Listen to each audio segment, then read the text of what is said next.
So now we're going to look at how generative AI could support the creation of custom GPTs. So what is a custom GPT? Well, think of it as a pre-configured large language model application, and it's going to use your documents and your business context to produce repeatable outputs for a very specific business purpose. A custom GPT is not a new model, it's not trained on your data, and it's not an autonomous decision maker. It doesn't learn over time. Now, the custom GPT may feel smart because it's consistent, but it's not actually learning. You're configuring its behavior, you're not training the intelligence of the model. Finance still owns every number and decision when using custom GPT. Now, you'll want to use it when it makes sense, such as when you're expecting repeated questions, when you require consistent policy interpretation, or to support team enablement through training perhaps. So let's consider some of these specific use cases. And starting with an FP&A analyst assistant. Now we could create this assistant through a custom GPT to perform variance analysis and create executive narratives. And what we would want this to do is take actuals versus plan and actually produce a CFO-ready variance analysis and provide those expectations in a consistent style. So we saw some of that earlier in terms of content generation, but where you're looking for consistency over a long period of time, you can achieve that by leveraging the same custom GPT. We can also leverage the same FP&A analyst assistant to look at scenario and sensitivity analysis. And that's going to help FP&A explore what-if scenarios faster and more consistently. And then we can also leverage it as an FP&A knowledge and standards assistant and act as a single source for FP&A process knowledge, but still not that financial truth. We still need to test and validate the outputs that we receive from a custom GPT, just as we would from any other large language model output. Another use case to consider would be the creation of a treasury policy assistant.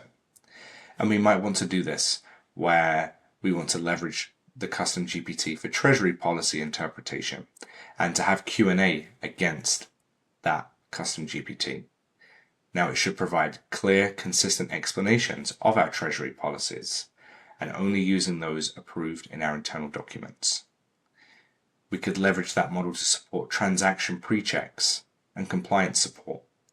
It can act as a policy pre-check assistant before transactions are executed and confirm whether the transaction is permitted or whether it requires additional levels of approval or documentation. And then we can use it to onboard new team members. So we could, leverage this for treasury onboarding and as a knowledge assistant. It could serve as a source of truth for treasury processes and be leveraged especially by new team members. Now you would need to provide the custom GPT with documentation, such as your treasury operating procedures, your bank relationship documentation, your cash management workflows, system user guides, etc. You have to provide that business context for the custom GPT to be effective. And then we can also look at this from an HR or payroll assistant perspective. So where we need consistent interpretation of our HR policies and benefits, we can leverage a custom GPT.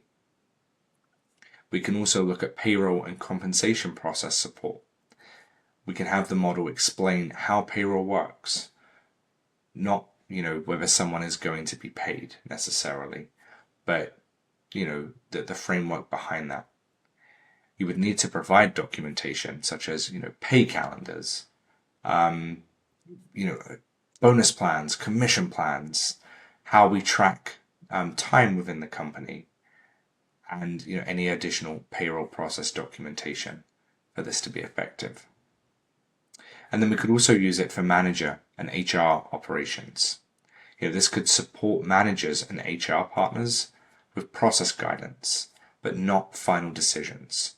So for this use case, you would need to provide things like performance review guidelines, promotion guidelines, compensation review guidelines, onboarding, offboarding checklists. So all of this business context that we can provide is going to help us make the right decisions, but not make the decisions for us.